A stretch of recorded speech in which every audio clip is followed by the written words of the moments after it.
The pen glided like a dancer across the last page, and Malik Adeoye's smile stretched wider than the wood-paneled courtroom. Cameras were not allowed, but the way he leaned back, hands clasped behind his head, gold watch peeking from his cuff, he moved as if lights were on him anyway. His lawyer, a sharp man named Victor Stein, tapped the table twice as if he had just scored the winning shot. Across the aisle, Naya Coleman Adeoye kept her eyes down. She wore a simple black dress, sleeves to her elbows, flat shoes she could run in if she had to. Her braids were pinned back, neat and quiet. A small cross hung at her neck. Her sister Amara sat behind her, whispering prayers that sounded like steady breathing. "Your Honor," Victor announced, pointing to the signatures. "All the documents are executed. Mr. Adeoye is ready for the decree." Judge Evelyn Brooks did not smile. She was the kind of woman who could sit in a storm and make it feel like Tuesday. Gray bob, plain robe, the weight of the state of Georgia sitting on her shoulders like something she'd worn a long time and learned to carry. She lifted the papers. "I see signatures, Mr. Stein, but I don't see understanding." She looked up, steady and calm. "Mr. Adeoye, you seem joyful." Malik chuckled, deep and smooth. "Your Honor, with respect, it's been a long road. We are simply closing a chapter." Victor squeezed Malik's arm, a gentle warning, but Malik was already rolling. "I'm a busy man," he said. "I've got an app launch at 5. I have investors flying in. This has been stressful, but we're adults. We can be done now." Judge Brooks set her glasses low on her nose and read slowly, each word like a bell. "Before we are done, Mr. Adeoye, the law requires I review the settlement and, if necessary, adjust it to reflect equitable distribution. That means what was built during the marriage is to be divided fairly, not just what feels convenient, not just what is written in a hurry." The room shifted. A murmur rippled through the benches. Malik's smile thinned. "Your settlement offers Mrs. Coleman Adeoye a condo you purchased before the marriage," Judge Brooks continued, "a hatchback vehicle, and a monthly sum that does not meet this court's standard for spousal support, particularly given the years she stepped back from work to support your companies. Meanwhile, you retain 3 homes, 2 in Atlanta and 1 in Lagos, 4 vehicles, control of Adeoye Innovations, and a portfolio of commercial properties whose value has not been appraised. Mr. Stein?" Victor cleared his throat. "You were under the impression I rubber stamp what has been written." The judge's voice stayed calm, but the words scraped like stone. "Mr. Adeoye, stand please." Malik stood, smooth, unbothered. He adjusted his jacket. He had the posture of a man who forgot what it felt like to be told no. "Georgia is an equitable distribution state," Judge Brooks said, "and equitable here means fair. Based on the records, this marriage produced considerable wealth, properties in Buckhead and Midtown, a penthouse overlooking the Beltline, a beach house in Lagos, a townhouse in Abuja described curiously as a guest workspace." Malik shot a glance at Victor. "Guest workspace?" Judge Brooks kept going. "There's also a 51% stake in Adeoye Logistics, acquired during the marriage, and a controlling interest in a real estate trust formed 6 years ago. The law says your wife is entitled to a fair share of marital assets. In this case, given her non-monetary contributions and the timeline of acquisitions, that looks preliminarily like half." Malik laughed. Too loud, too quick. "Half? Your Honor, with respect, we signed a prenuptial agreement. We'll get there." The judge lifted another set of papers. "Your prenup contains an infidelity clause that voids spousal support if either party commits adultery, but it is not notarized on the page where both parties sign, which already weakens its enforceability. It also has a provision waiving disclosure of assets. Under Georgia law, undisclosed assets can render parts of a prenup unenforceable. And finally," she held up a thin, yellowed page. "The notary seal on Exhibit C is dated a week before Mrs. Coleman Adeoye says she first saw the document." Victor leaned in. "Your Honor, we can explain." "You will have a chance." She folded her hands. But right now, the law is the law. If a prenup is flawed, I cannot use it to deny fairness. The air thinned. Malik's swagger stiffened into straight-backed silence. Behind Nia, Amara squeezed her sister's shoulder so hard that Nia almost called out. But Nia didn't move. She had learned to be still. She had learned to wait while entire worlds shifted. Half, Malik repeated, the word brittle. Half of what, exactly? The homes purchased during the marriage, the vehicles purchased during the marriage, the business interests acquired during the marriage, including the Lagos property if the court confirms it's jointly held or financed with marital funds. Judge Brooks turned to Nia. Mrs. Coleman Adeoye, did you contribute to these companies? I kept the books for the first 2 years, Nia said softly. I ran payroll until we could hire staff. I hosted investors in our home. I drafted the pitch deck for the first seed round. I stayed home when our daughter was born so he could travel. I did what wives do. Malik's jaw flexed at the word wife, the way it used to flex when he heard the word no. Judge Brooks nodded. Those are contributions. They count.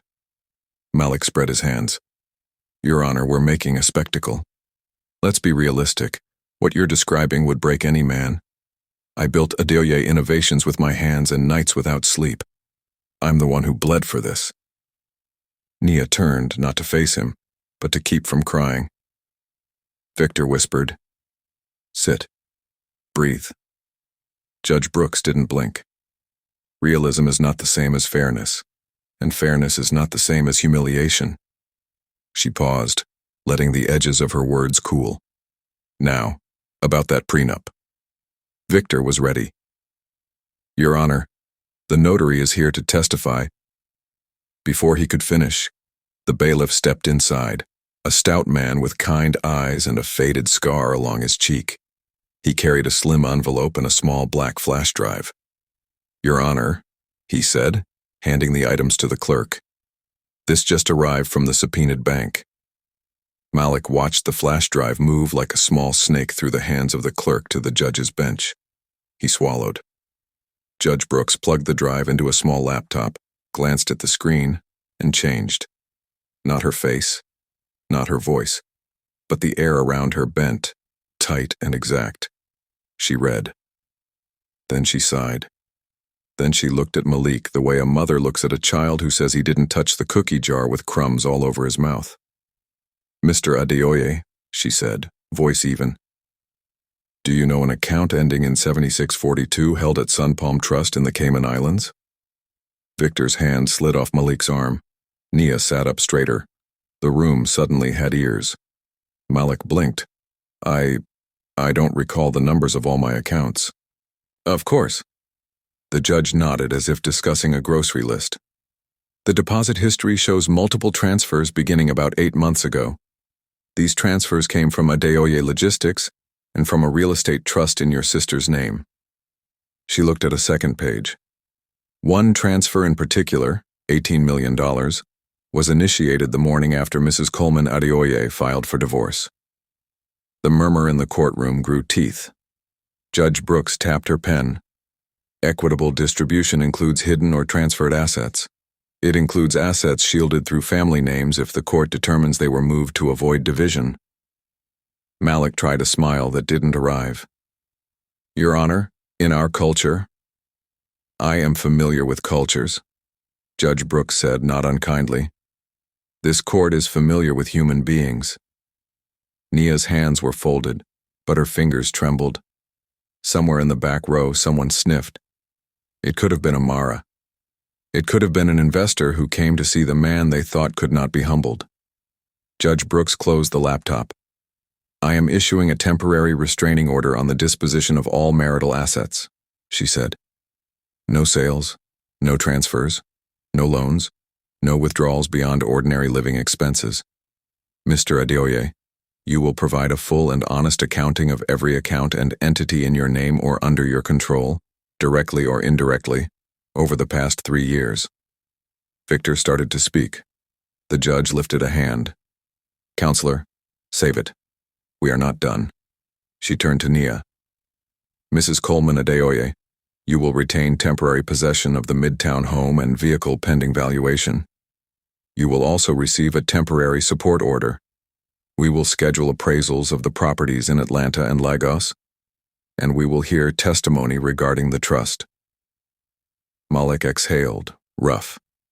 He looked smaller now, but the set of his shoulders said he was still ready to fight. He had always been a fighter. He had always believed the ring was his. The judge looked between them. We will recess for 15 minutes.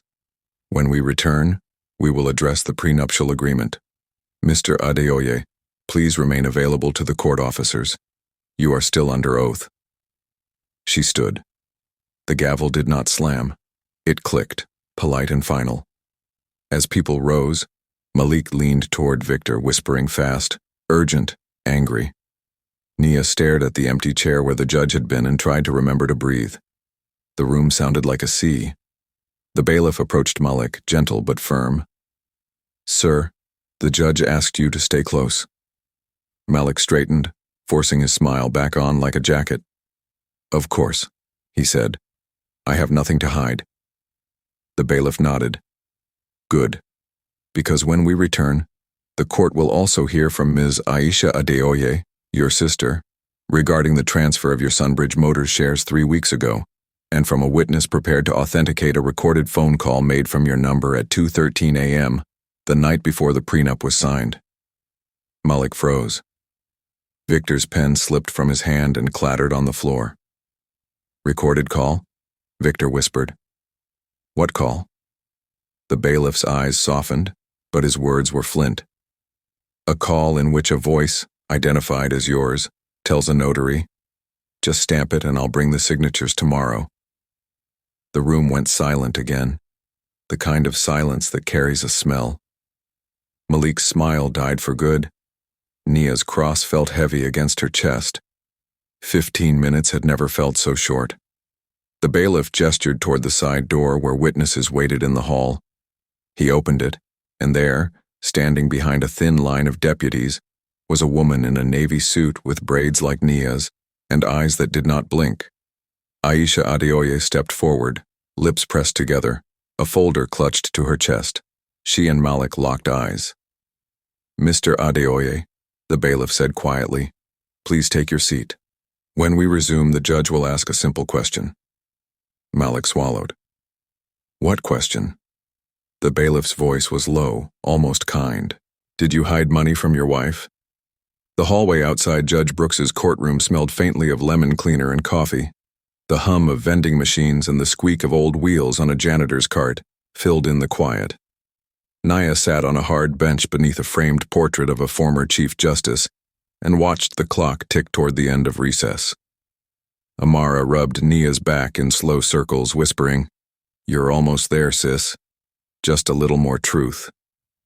Across the hall, Malik stood with Victor, their heads tight together, voices low.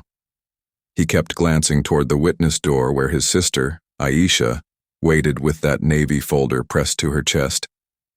Aisha didn't look at him now.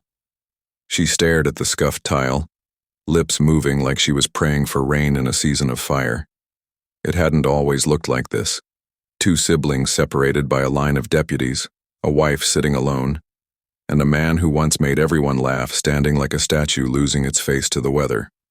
There was a time people said, Malik and Nia, the way folks say, salt and pepper. A matched pair. Different flavors, same table. Years earlier, the first time Nia saw him, he wasn't wearing a suit. He was carrying a busted laptop into the community center off Joseph E. Lowry Boulevard. She was the part-time bookkeeper there. He was the new coding instructor, volunteering on Saturdays.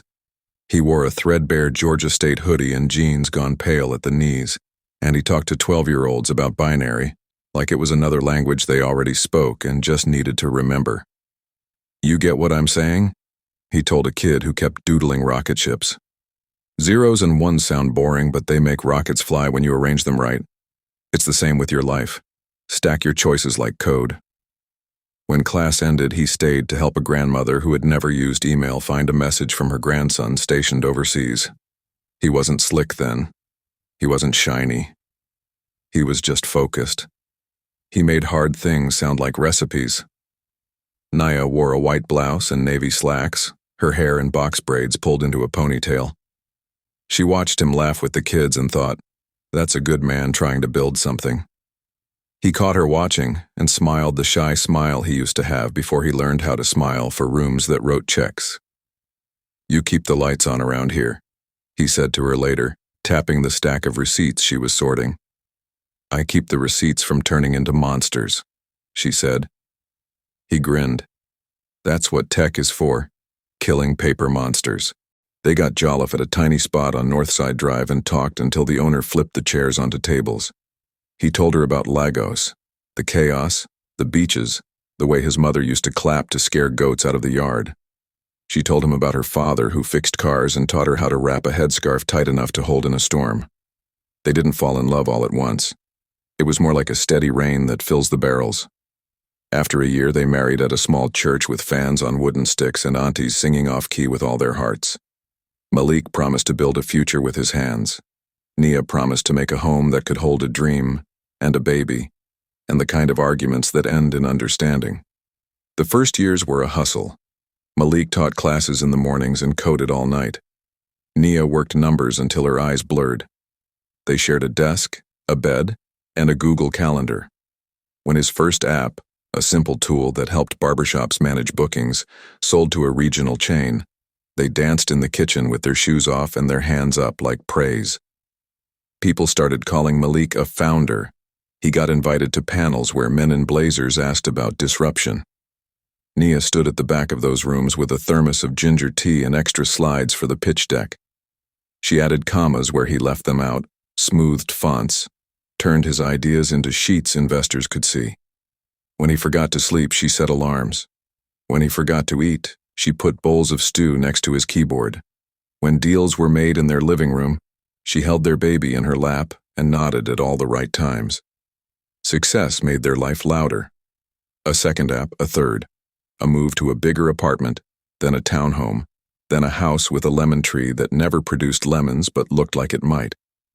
Malik traded the Georgia State hoodie for Italian suits that fit his new shoulders. He learned to shake hands without squeezing. He learned to talk without saying much. The shy smile grew teeth. Aisha came over from Lagos to help manage a side business, logistics for small e-commerce stores shipping across borders. She was precise, loyal, and hated waste. If we don't track every box, she'd say, tapping a spreadsheet, the money falls through the cracks. She loved her brother. She asked Nia what the baby needed before Nia knew herself. But as Adeoye Innovations grew, the house changed shape. The desk where they used to sit together became Malik's office.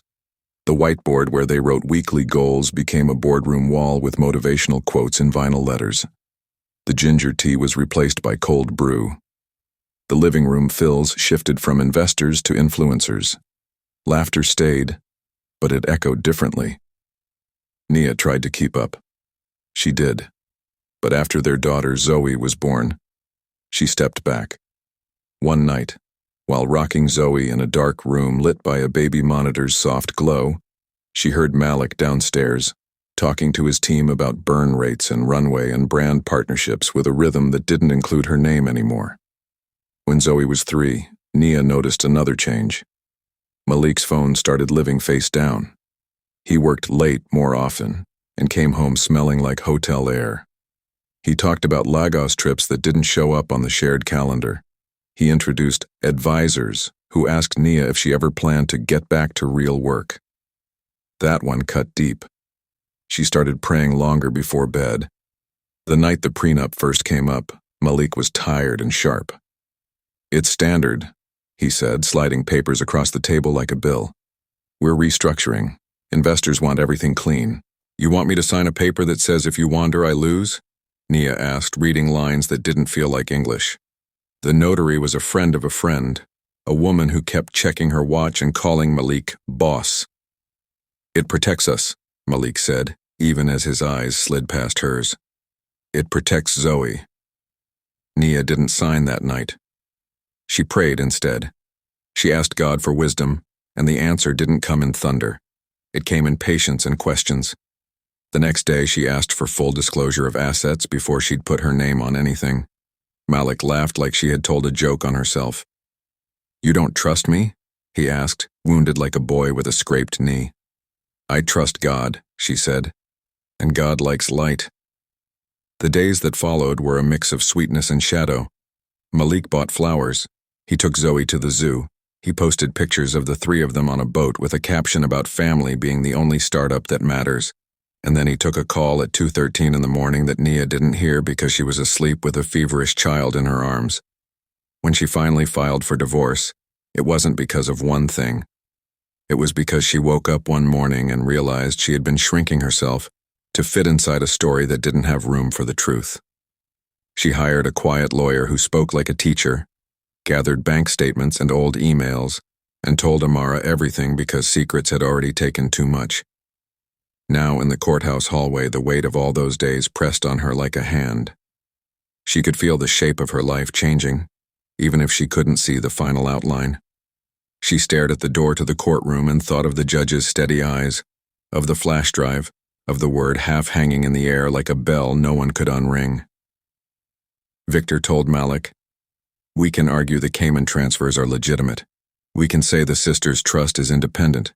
We can challenge the recording's authenticity, the prenup, if we can rehabilitate the notary."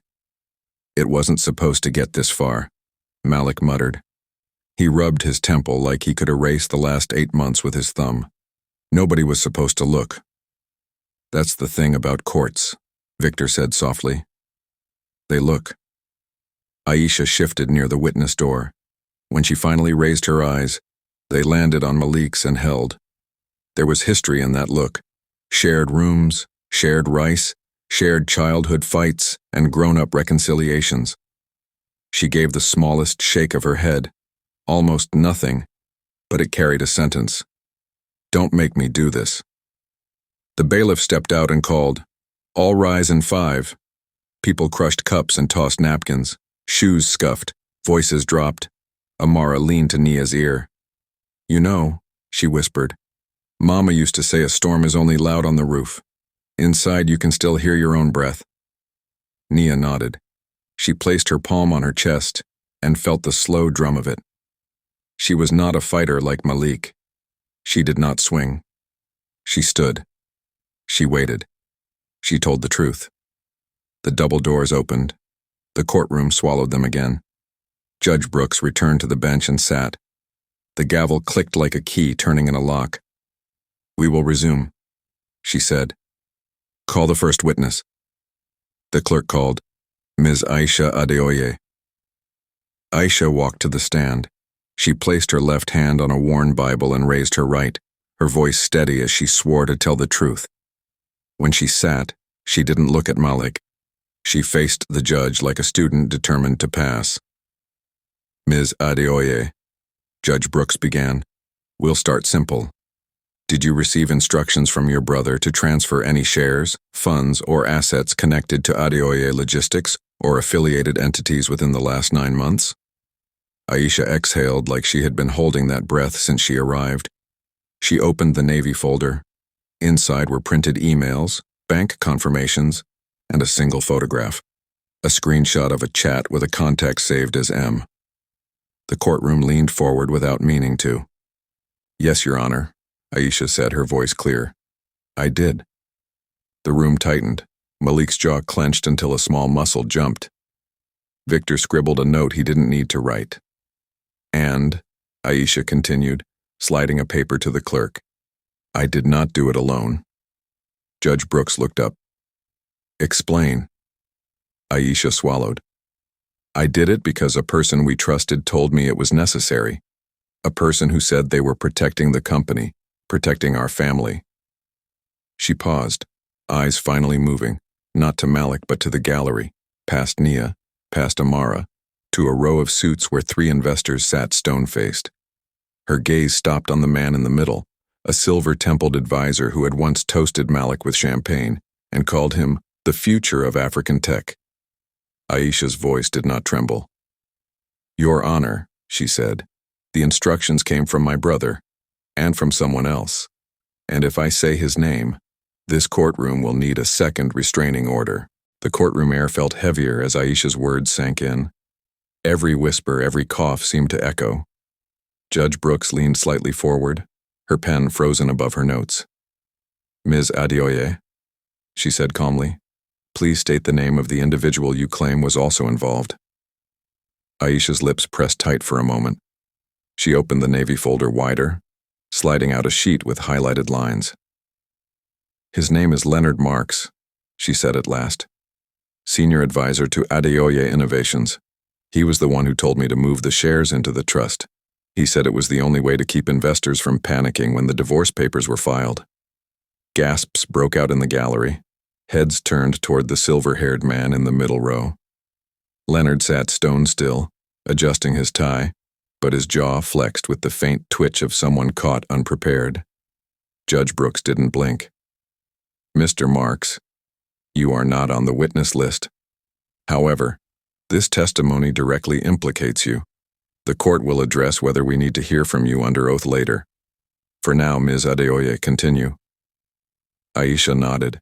She slid another page across. "I was told to wire $18 million into a Cayman account.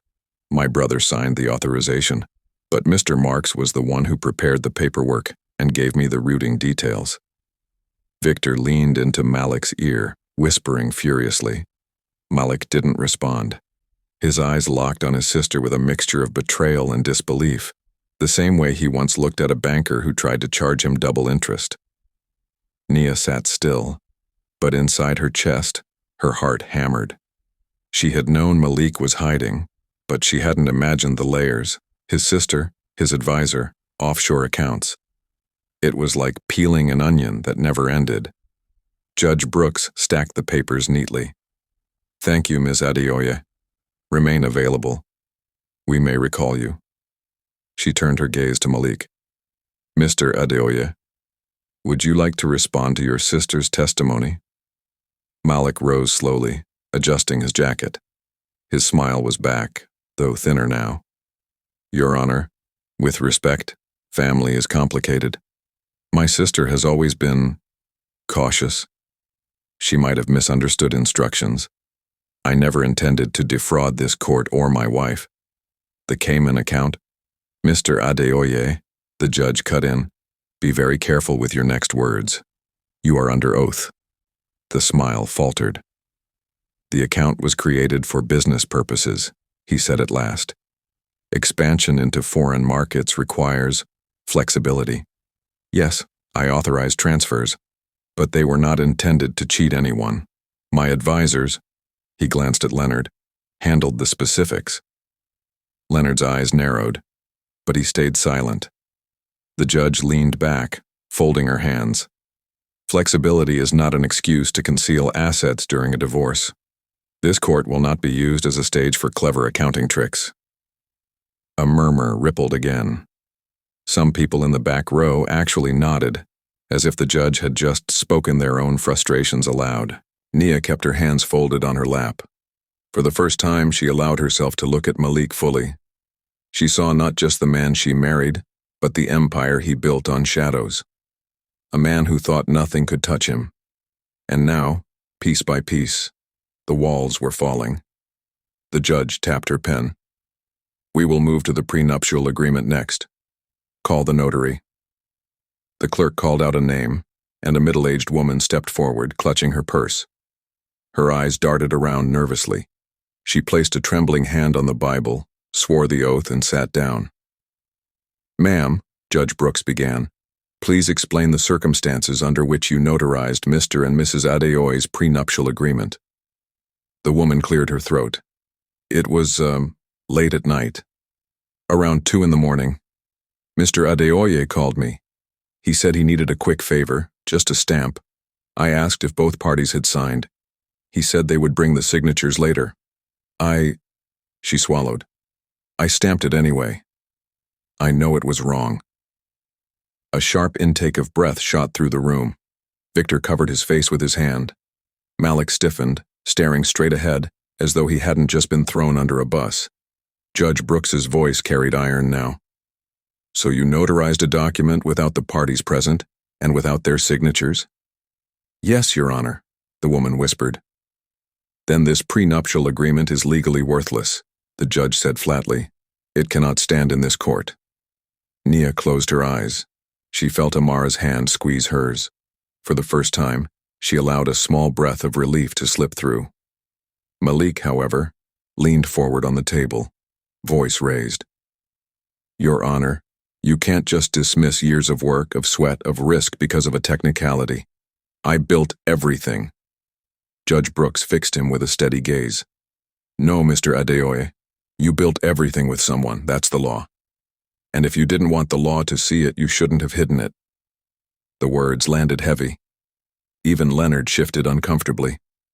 Malik sank back into his chair, his knuckles white against the table. The judge lifted her gavel. This court will take all evidence into consideration. But let me make one thing clear. Mrs. Coleman Adeoye is entitled to equitable distribution. Based on testimony so far, that means half of what was built during this marriage. The gallery erupted in whispers again. Some looked at Malik with pity, others with awe at the sheer drama of it all. And then, just as the gavel struck for recess again, a voice from the back of the courtroom called out, clear, steady, unmistakable. I have additional evidence against Mr. Adeoye. Every head turned. A tall young man stepped forward, no more than 26, with sharp features and a nervous determination in his eyes. He carried a slim briefcase and wore a suit that didn't quite fit his frame. Malik's face drained of color, because everyone in that courtroom knew him.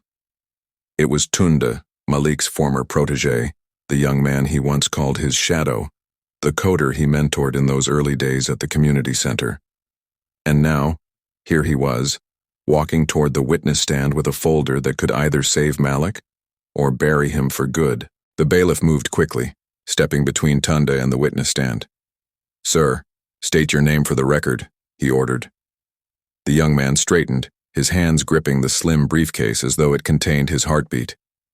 My name is Tunde Williams, he said firmly. Former lead developer at Adeoye Innovations. I have documentation of financial records and internal emails that prove Mr. Adeoye intentionally moved assets to offshore accounts during the divorce proceedings. The room gasped as though a window had blown open in the middle of winter. Malik shot to his feet, voice booming. This is nonsense. He's a disgruntled employee, nothing more. I fired him for incompetence. But Tunde didn't flinch. He set the briefcase on the clerk's desk and snapped it open, revealing neatly organized folders and a USB drive. Incompetent men don't build your first two apps, sir. And they certainly don't keep receipts of the emails you begged them to delete. Judge Brooks leaned forward, her expression unreadable but intent. Mr. Williams, you are not on the current witness list. However, given the nature of these allegations and the materials you've brought, this court will hear you. She turned to the bailiff. Escort him to the stand. Swear him in. As Tunde raised his hand and swore the oath, Malik's eyes narrowed like a predator cornered. Victor leaned close, whispering frantically. We can challenge admissibility, chain of custody, authenticity, delay him, stall him. But Malik wasn't listening. His gaze was locked on Tunde, and for the first time that day, fear was visible. Not the kind of fear that makes you jump at shadows, but the kind that knows secrets don't stay buried forever. Mr. Williams, Judge Brooks began, tell this court what you have. Tunde opened one folder, sliding out a printed email chain. Your Honor, these are messages from Mr. Adeoye's account to myself and to Mr. Marks. He nodded toward Leonard, who shifted uncomfortably in his seat. Instructing us to create dummy contracts to justify millions in transfers to shell companies. Companies that exist only on paper. He pulled another sheet. This second set shows a directive to scrub metadata from a prenup draft before submitting it for notarization. His exact words were, make it look clean. Don't ask questions. The courtroom buzzed. Even the judge tapped her pen against the bench, once, twice before saying, Mr. Williams, can you authenticate these documents? Yes, Your Honor, Tunde said, his voice steady. I pulled them from the company server before my access was revoked. I've also backed them onto this drive with timestamps. The clerk collected the drive and handed it to the judge. She inserted it into her laptop, eyes narrowing as she skimmed through folder after folder. Nia sat frozen, her pulse quickening with every word. She remembered Tunda, young, eager, wide-eyed, sitting in her living room eating jollof rice when he couldn't afford dinner, listening to Malik's stories about building the future. He had looked at Malik like a brother. And now, here he was, dismantling the empire brick by brick. Judge Brooks finally closed the laptop. "Mr. Adeoye," she said, her voice heavy with the weight of law and consequence, "if even half of what is contained here proves true, we are no longer talking about divorce proceedings. We are talking about fraud, perjury, potential criminal charges." The room erupted in noise, gasps, whispers, even one sharp cry of disbelief. Malik's face drained of its last vestige of confidence. He gripped the edge of the table so tightly his knuckles shone white. Victor tried to stand, but the judge silenced him with a single look. "Sit down, counselor. You'll have your chance." Malik turned, finally, to Nia. For the first time since the hearing began, his eyes pleaded. Not the arrogant smirk, not the proud tilt of a man who thought himself untouchable. Pleading, desperate, almost human. But Nia didn't move. She didn't soften. She sat straight, her cross pendant glinting in the light, her sister's hand warm against hers. Judge Brooks raised her gavel. "We will recess for 30 minutes while this evidence is reviewed. When we return, we will discuss immediate consequences." The gavel struck. The courtroom exploded into chaos. Reporters rushing for the door, investors whispering in tight circles, deputies moving to secure the evidence. Malik sagged in his chair, covering his face with one hand. He looked less like a billionaire tech mogul and more like a man watching the walls of his house burn down around him. Tunda stepped down from the witness stand, his shoulders squared. He didn't look at Malik. He didn't look at Nia either. He just walked out of the courtroom with the quiet dignity of someone who finally spoke what had been trapped in his chest for too long. As the gallery emptied, Amara leaned toward Nia. "You see, sis? The truth always walks in, even if it takes time." Nia's eyes stayed fixed on Malik. For years, she had lived in the shadow of his confidence, convinced she was only an accessory to his empire. But now, as his empire cracked, she realized she had never been powerless. And as she gathered her things, she knew this was only the beginning, because Malik Adeoye's fight wasn't just with her anymore. It was with the truth itself. When the 30-minute recess ended, the courtroom was buzzing like a hive. Reporters who hadn't been there earlier now crowded the gallery. Investors whispered among themselves, glancing nervously at Leonard Marks. Deputies stood more alert, as though they too sensed the weight of what was about to happen. Judge Brooks returned, her robe flowing like a shadow, her face unreadable. She seated herself, tapped her gavel once, and the room fell silent. "After reviewing the materials provided by Mr. Williams," she said firmly, "this court finds probable evidence of asset concealment, misrepresentation, and improper notarization of critical documents. I am compelled to refer portions of this case to the district attorney's office for potential criminal investigation." The words hit like thunder. Malik's shoulders slumped. He reached for a glass of water, his hand trembling. Victor leaned close, whispering strategies, but his voice sounded desperate now, no longer confident.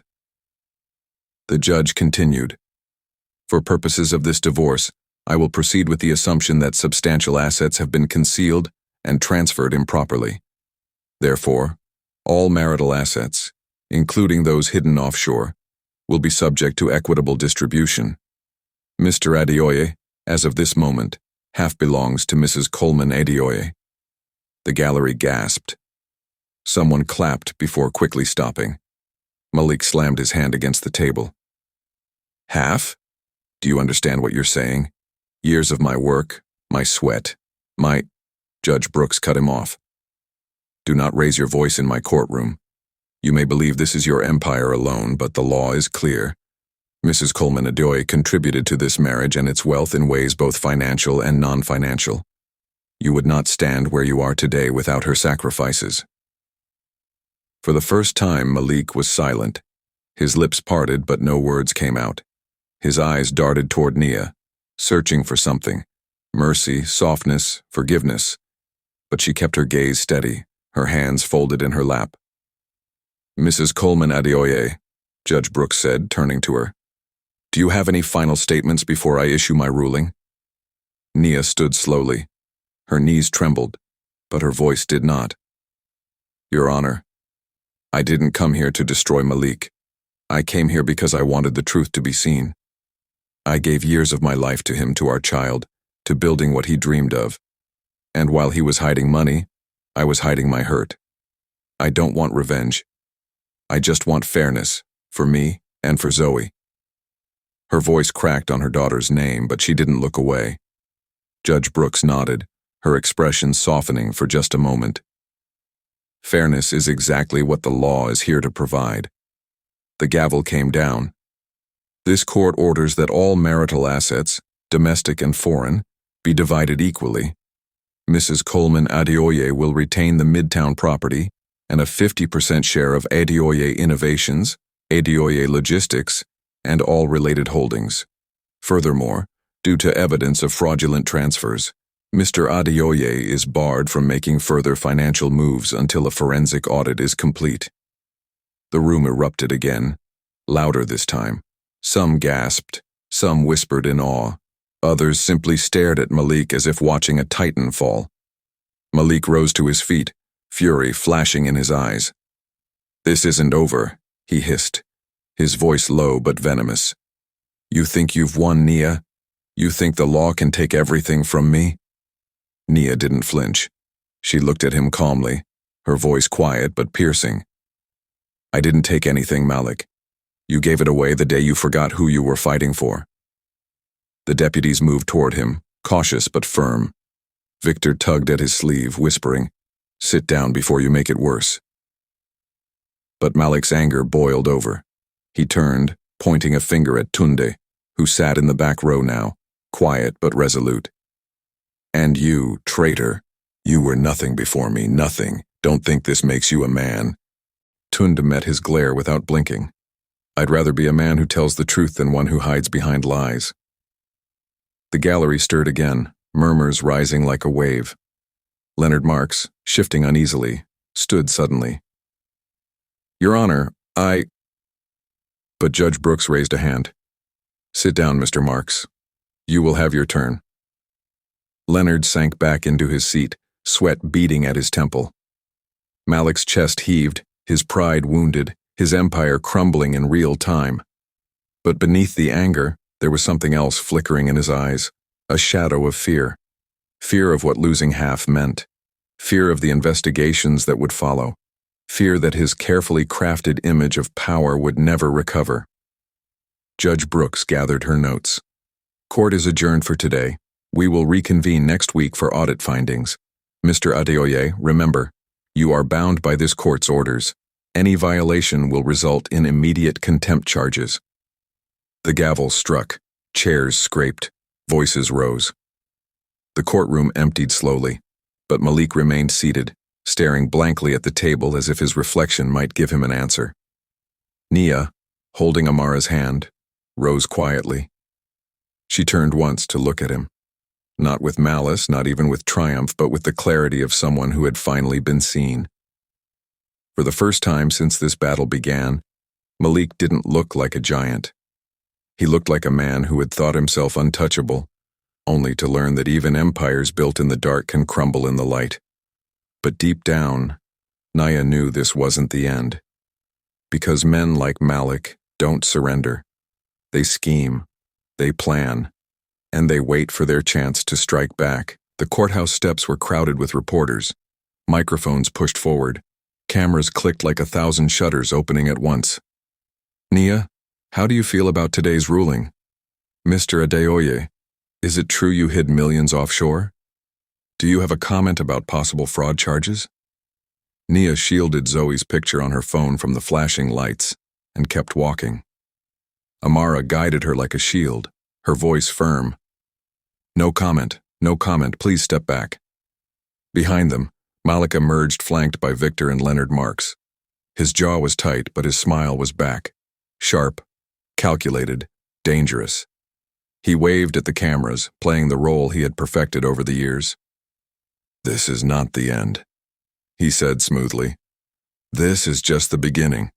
I built Adeoye Innovations once, and I'll build again. No ruling, no lies, no bitterness can stop that. The crowd roared with more questions, but Malik pushed through, sliding into the back seat of a black car waiting at the curb. The door slammed, and for the first time since the judge's ruling, his mask slipped. His fist pounded the seat. They humiliated me in there, he spat. Half of my empire. Do you know what that means? Victor loosened his tie.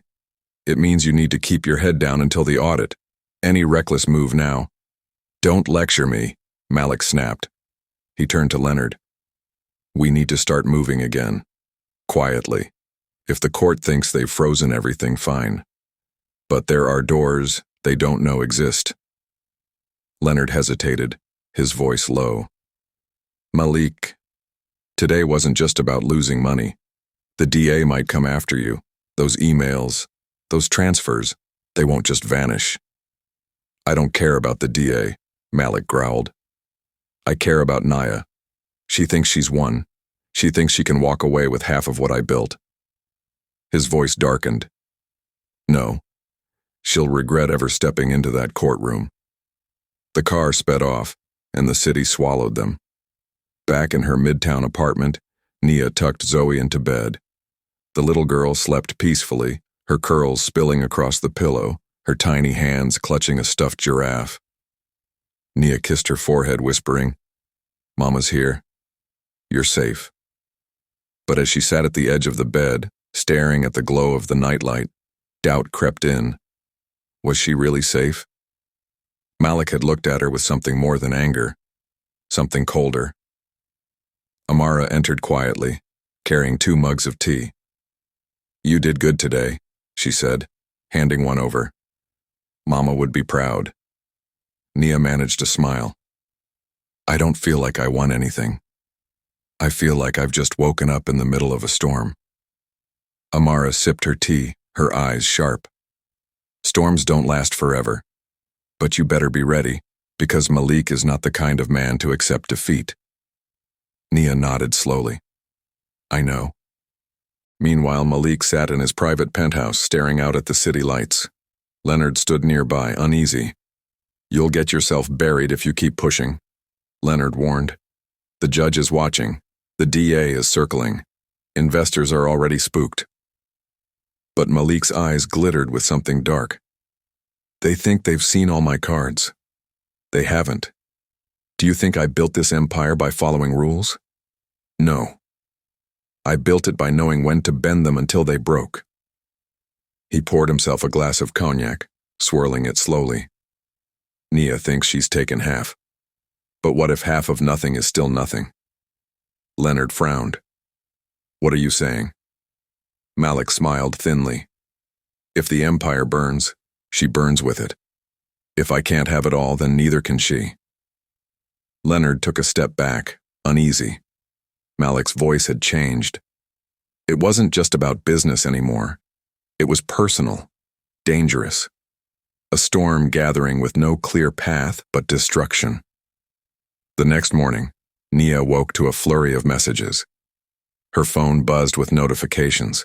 Investors calling her, emails flooding in, reporters asking for comment. But one message stood out. A single text from an unknown number. It read, Half of everything belongs to you now. Careful, Nia. Half of a kingdom can still turn into ashes. Her hands shook as she read it again.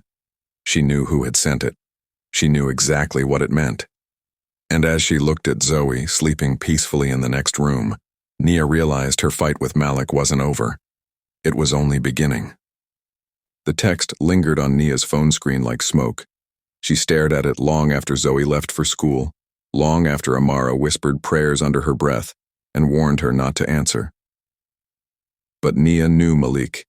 He never threatened idly. Every word was a seed planted in soil he'd already prepared. By mid-morning, her phone buzzed again. This time, it wasn't a text. It was a news alert. Adioye innovation stock plummets. Investors withdraw in fear of fraud case. Nia's heart sank. The company that had been the foundation of their marriage, and the empire Malik built, was unraveling before her eyes. And she knew, without doubt, Malik was behind it. Amara looked up from the breakfast table, where she had been feeding Zoe scrambled eggs. What happened? Nia turned the phone toward her. He's torching the company. Amara's brow furrowed. But won't that hurt him too? Yes, Nia said softly. But it'll hurt me more. Across town, Malik sat in a dimly lit boardroom with Leonard and two loyal executives. The blinds were drawn, the smell of stale coffee filling the room. Malik's suit was crisp, but his face was tight, his eyes bloodshot from a sleepless night. They think they can strip me down to nothing, he said, tapping the table with a pen. So I'll give them nothing to strip. Leonard shifted uneasily. Malik, you're collapsing your own company. If the stock crashes, my investors will survive. Malik cut him off. But Nia, she won't. She wanted half? Let her have half of a carcass. The executives nodded reluctantly. Malik's charisma was still powerful, even when his plans were laced with madness. Later that afternoon, Nia met with her lawyer in a modest office downtown. Mr. Daniels, a calm man with silver hair and a patient tone, laid the papers on the desk. Malik is sabotaging his own assets, he said gravely. We're seeing rapid liquidation and sudden transfers. If he keeps this up, your half may shrink to a shadow. Nia clenched her fists. There must be something we can do. There is, Mr. Daniels said. We can request an emergency injunction to place his companies under court-appointed receivership. That would freeze not only the assets but the operations until the audit concludes. But he hesitated. It will make him furious. Nia leaned forward, her voice steady. He's already furious. Do it. That night, Malik returned to his penthouse to find a thick envelope waiting on the counter. A court order, receivership. He tore it open, his teeth gritting as he read the words. All his moves, his secret plays, halted by a judge's order. His companies would no longer bend to his will. He threw the envelope across the room, the glass of cognac in his hand shattering against the wall. Leonard tried to calm him, but Malik's voice roared through the apartment. She thinks she can beat me in court. Fine. But courts don't protect people forever. Does she forget who I am? Does she forget what I can do outside those walls? His reflection glared back at him from the window, a man he no longer fully recognized. Meanwhile, Nia tucked Zoe into bed again, humming softly until the little girl's eyes closed. But as she turned to leave, her phone buzzed on the nightstand. Another message. This one had a picture. Her car, parked in front of her apartment building. The caption read, "Nice place. Shame if something happened to it." Nia froze. Her breath caught in her throat. She turned quickly, checking the locks on the doors, the windows, every corner of the apartment. Amara found her standing in the living room, pale and shaking. What happened? Nia showed her the phone. Amara's face hardened. He's not just coming for the money anymore. He's coming for you. Nia whispered. Then I need to be ready. Because this fight was no longer about assets or percentages. It was survival. And Malik was only just beginning to play his darkest game. The morning after the threatening text, Nia stood by the kitchen window, staring at her car parked on the street below. The sight of it should have been ordinary, but now it felt like a trap waiting to be sprung. Every shadow near it, every stranger passing by, carried weight. Amara entered with a mug of tea, setting it on the counter. You haven't touched your breakfast, she said softly. Nia shook her head. I don't feel hungry. I feel watched. Amara crossed her arms, her tone firm. Then we need to tell the judge. Malik can't intimidate you like this. He thinks he's untouchable, but the law will see through him. Nia exhaled shakily. The law takes time. Malik doesn't. At that very moment, Malik was in another meeting. This one not in a boardroom, but in a dim bar on the edge of the city. He sat across from a man with a scar running across his jaw and eyes that never blinked long. "I don't need anything messy," Malik said, keeping his voice low. "I just need pressure. A reminder that she's playing in waters too deep." The man leaned back, swirling a glass of whiskey. "Pressure costs money, and if you want her to feel it without leaving fingerprints, that costs even more." Malik pulled a thick envelope from his coat pocket. "Money isn't the problem. What I need is certainty. She has to know she's not safe without me." The man smiled faintly. "Consider it done." 2 nights later, Nia woke to the sound of glass shattering. She bolted upright in bed, her heart racing. Zoe whimpered in her sleep, clutching her giraffe. Amara rushed in from the living room. Someone just threw something at the window. They crept forward, fear gripping every step. On the floor lay a brick wrapped in paper. Nia's hands shook as she unrolled it. The words were scrawled in black marker. "You can win in court, but you'll lose in life." Her knees buckled. Amara caught her before she fell. The police came, their flashing lights painting the apartment walls red and blue. They took statements, shook their heads, and promised patrols. But their eyes told the truth. They knew this was more than a random act. Nia sat at the table afterward, trembling. "This isn't about money anymore. He wants to break me." Amara put a hand on her shoulder. "Then you can't face him alone. You need protection." Back in court a few days later, the atmosphere was even more charged. News of the brick attack had leaked.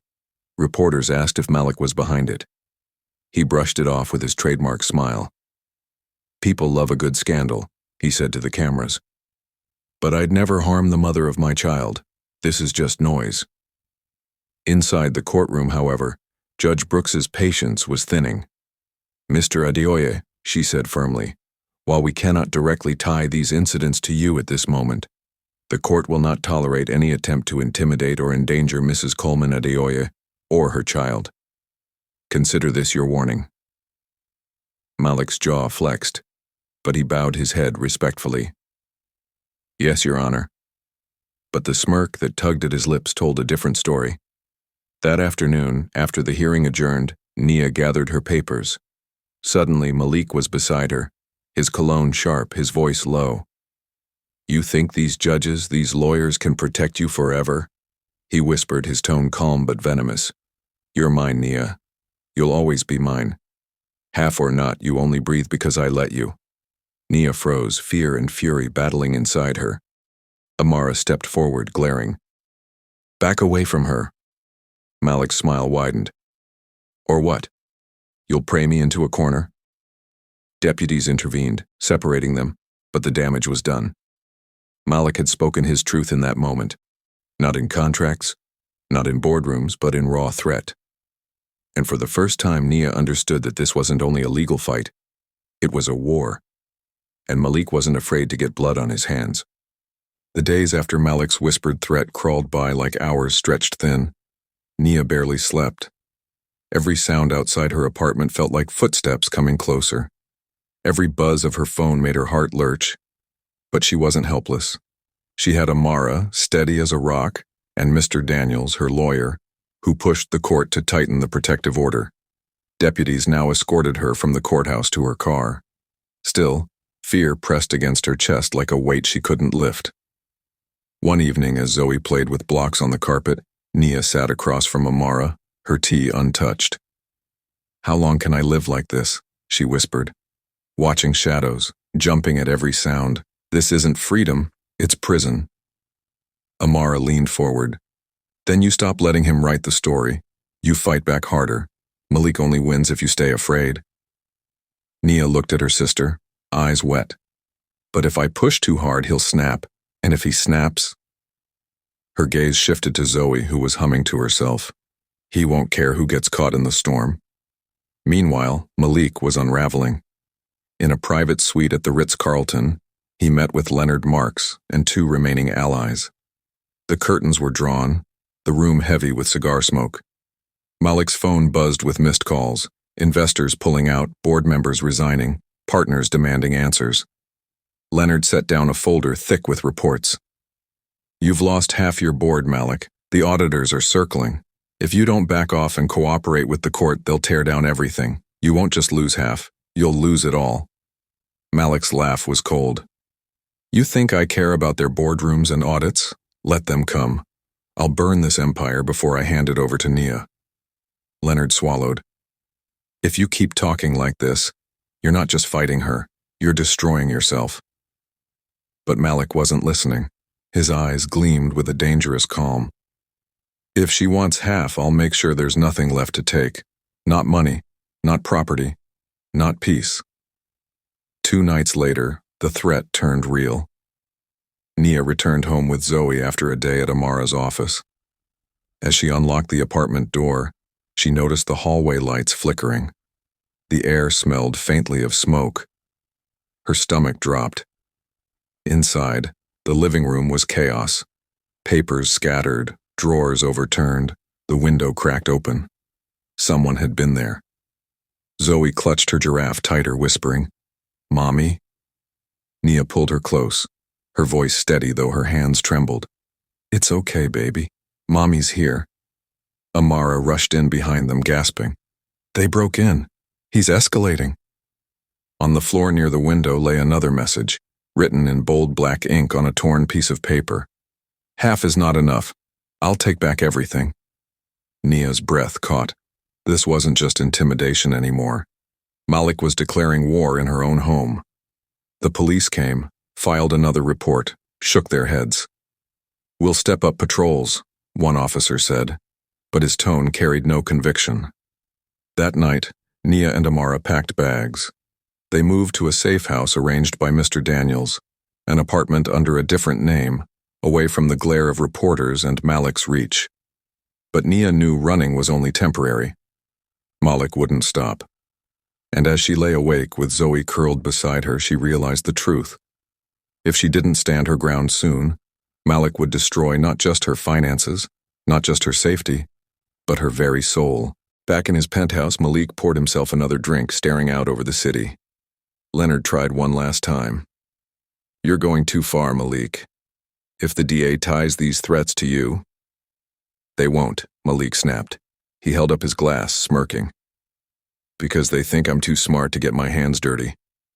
But sometimes, Leonard, dirt is the only thing that grows anything real." Leonard hesitated. "And if this dirt buries you?" Malik's eyes hardened. "Then I'll make sure it buries her first." The glass clinked against the counter. His shadow stretched long across the floor. And somewhere deep in his chest, a plan darker than any courtroom ruling was already taking shape. The final day in court drew the kind of crowd usually reserved for politicians or celebrities. Reporters filled the steps.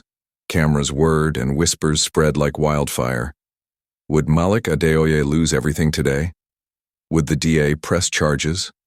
Would Nia walk out free or broken? Inside, the atmosphere was electric. Judge Brooks entered with her usual calm, but even she couldn't mask the weight in the room. "Today," she began, "we will hear final arguments regarding asset division, the alleged concealment of funds, and the question of whether Mr. Adeoye violated court orders." Malik sat at the defendant's table, sharp in a navy suit, his jaw tight but his smile still in place, the mask of a man who refused to look beaten. Beside him, Victor shuffled papers nervously. Leonard Marks sat a few rows back, his face pale, his once proud posture now slouched. Nia sat across from him, dressed in simple elegance, cream blouse, black skirt, hair braided neatly back. She didn't need glamour. Truth was her armor now. Amara squeezed her hand. The clerk called the first witness, Tunde Williams. He walked to the stand with steady steps, his briefcase once again in hand. He spoke clearly about the emails, the hidden accounts, the transfers. He authenticated every file. The USB drive he provided was projected on the courtroom screen. Numbers, dates, names. Malik shifted in his seat, his mask beginning to crack. Next came Aisha, Malik's own sister. She sat tall, her voice shaking at first but growing stronger. She admitted to transferring shares at Malik's direction. She admitted Leonard had guided her, but Malik had approved every move. When she finished, silence held the room. Finally, the DA's representative stepped forward. "Your Honor, this evidence doesn't only concern a divorce. It concerns fraud, perjury, and the deliberate obstruction of justice. The state will pursue charges." The words landed like a hammer. Gasps rippled. Victor dropped his pen. Malik's face drained of color. He sprang to his feet. "This is a setup. My wife turned my family against me, my own blood." He pointed at Aisha. "You, after everything I did for you, you betray me in front of strangers?" Aisha held his gaze, tears in her eyes. "I didn't betray you, Malik. You betrayed yourself." Judge Brooks raised her gavel sharply. "Enough. Sit down, Mr. Adeoye, or you will be held in contempt." The courtroom fell still. Malik slowly lowered himself into his chair, but the fury in his eyes burned hotter than ever. Judge Brooks adjusted her glasses. "This court hereby rules. All marital assets will be split equally. Mrs. Coleman Adeoye is awarded 50% ownership in Adeoye Innovations, Adeoye Logistics, and related holdings. She will retain primary custody of the child, with supervised visitation for Mr. Adeoye. Furthermore, based on overwhelming evidence of misconduct, this matter will be referred to the district attorney for criminal prosecution." The gavel struck once, final and resounding. Naya exhaled for the first time in what felt like years. Amara hugged her, tears running freely. Tunda nodded at her from across the courtroom, a quiet acknowledgement. Even Aisha, her face streaked with emotion, managed a small relieved smile. But Malik? Malik's composure shattered. He leapt up, shouting, "You think this is victory? You think you've beaten me? Nia, you'll never be free of me. Half of my empire is yours? Fine. Watch it crumble in your hands. Watch your so-called victory turn to dust." Deputies rushed to restrain him as he struggled, his voice echoing like thunder through the courtroom. "This isn't over!" The crowd erupted, reporters scribbling, cameras flashing. Deputies dragged Malik from the room, his words fading into furious echoes down the hall. Outside, as the afternoon sun bathed the courthouse steps, Nia emerged holding Amara's hand. Zoe ran to her, wrapping tiny arms around her waist. Reporters shouted questions, but Nia only paused once, looking directly into the nearest camera. Her voice was calm, steady, unshaken. Today was not about winning or losing. It was about truth. And the truth is this: no matter how high someone builds themselves, no empire stands if it's built on lies. The cameras clicked. The crowd hushed. She turned and walked down the steps, her daughter's hand in hers, her sister at her side. For the first time in years, the weight on her chest lifted. Malik might still scheme, might still rage, but the law had spoken, and she had survived. And though the fight had scarred her, it had also carved her into something stronger, a woman no longer hidden behind his empire, a woman who stood on her own, a woman free. What do you think about Malik's downfall? If you were the judge, would you have ruled the same way? Or do you think Nia should have walked away with more or less? Share your thoughts in the comments. Don't forget to like this video, subscribe to the channel, and tell us where you're watching from. Your support keeps these stories alive.